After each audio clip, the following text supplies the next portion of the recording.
Doctor Haris ചൂണ്ടിക്കാണിച്ചിട്ടുള്ള ഒരുപാട് പ്രശ്നങ്ങളുണ്ട്.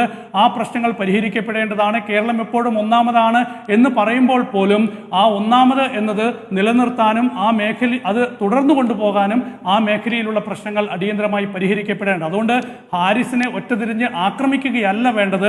ഹാരിസ് പറഞ്ഞിട്ടുള്ള കാര്യങ്ങൾ വളരെ ഗൗരവമായി കണ്ട് അത് പരിഹരിക്കണം. ഹാരിസ് പ്രധാനമായും ചൂണ്ടിക്കാണിച്ചത് ബ്യൂറോക്രസിയിലെ പ്രശ്നമാണ്.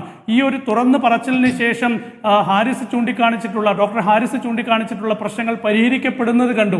അപ്പോൾ ഈ സർജിക്കൽ ഉപകരണങ്ങളുടെ അഭാവമുണ്ട് എന്ന് പറയുന്നു, അത് ചുവപ്പ് നാടയിൽ കുരുങ്ങിക്കിടക്കുന്നു എന്ന് ചൂണ്ടിക്കാണിക്കുന്നു, തൊട്ട് പിറകെ അതൊക്കെ ലഭ്യമാകുന്ന ഒരു സാഹചര്യം. അപ്പോൾ ഒരു വിമർശനം ഉണ്ടാകുമ്പോൾ അത് പരിഹരിക്കപ്പെടുന്നു എങ്കിൽ ഈ വിമർശനം ഉണ്ടാകുന്നതിന് മുൻപ് തന്നെ അത് പരിഹരിക്കപ്പെടാനുള്ള ഒരു സാഹചര്യം സൃഷ്ടിക്കേണ്ടതുണ്ട്.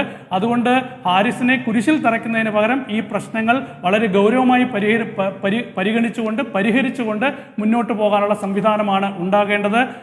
ഒപ്പം തന്നെ ഈ ഒരു വിഷയത്തിന്റെ പേരിൽ കേരളത്തിലെ ആരോഗ്യ മേഖല ആകെ കുഴപ്പത്തിലാണ് എന്ന ഒരു പ്രതീതി സൃഷ്ടിക്കുന്നതും ഗുണകരമാകില്ല കേരളത്തെ സംബന്ധിച്ചിടത്തോളം. കാരണം ഞാൻ നേരത്തെ ചൂണ്ടിക്കാണിച്ചതുപോലെ തന്നെ 60% ആളുകൾ, പാവപ്പെട്ട മനുഷ്യർ, മധ്യവർഗം, ഇവരൊക്കെ തന്നെ വലിയ പ്രതീക്ഷയോടെ ചികിത്സയ്ക്കായി ഇന്നും ആശ്രയിക്കുന്ന സർക്കാർ മെഡിക്കൽ കോളേജുകളായാലും സർക്കാർ ആശുപത്രികളായാലും അതൊക്കെ തന്നെ വളരെ നല്ല രീതിയിൽ മുന്നോട്ട് പോകേണ്ടത് ആവശ്യമാണ്.